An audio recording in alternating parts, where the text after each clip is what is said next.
Mga kapuso, ilang oras na lang ay masasaksihan na natin ang power collab ni na Julian San Jose at Stel ng SB19 dito sa New Frontier Theater. Ready na sina Julian at Stel to entertain their fans. Watch this.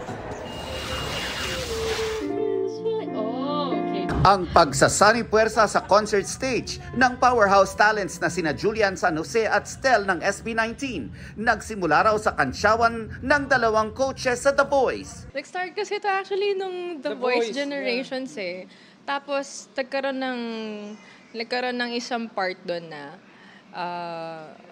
basta nag-impromptu duet kami. And then, from then on, mayroon ng mga clamor o may clamor na sa amin na, sana mag-concert naman kayo. And then, now it's happening. Dahil magkaibigan ng dalawa, hindi raw naging mahirap ang palitan nila ng ideas para sa concert. Meron talaga yung natural na okay kayo together.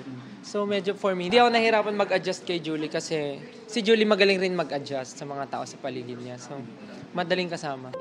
Kabilang sa mga makakasama nila sa concert, sina SB19 members Pablo at Josh. Hindi lang for entertainment ang concert dahil magkakaroon ng GMA Kapuso Foundation booth sa 2 araw ng concert para tumanggap ng mga donasyon. We also want to really help lahat ng mga naapektuhan nung bagyo and of course nung pagbaha, diba? It's GMA Kapuso Foundation, 1Z, and with 18 talaga yung nagplano ng lahat na to. And inisip din talaga nila to just to, bukod sa meron kaming concert, makapaghatid din ng tulong sa mga taong kailangan din ng tulong talaga, lalo na sa mga ganitong panahon. Sold out na ang tickets para sa Night 1 pero pwede pang humabol para bukas. Para sa mga gustong sumubok humabol para sa Night 2 ng Julie Extel, pumunta lang sa Ticketnet outlets nationwide o pumunta sa kanilang official website.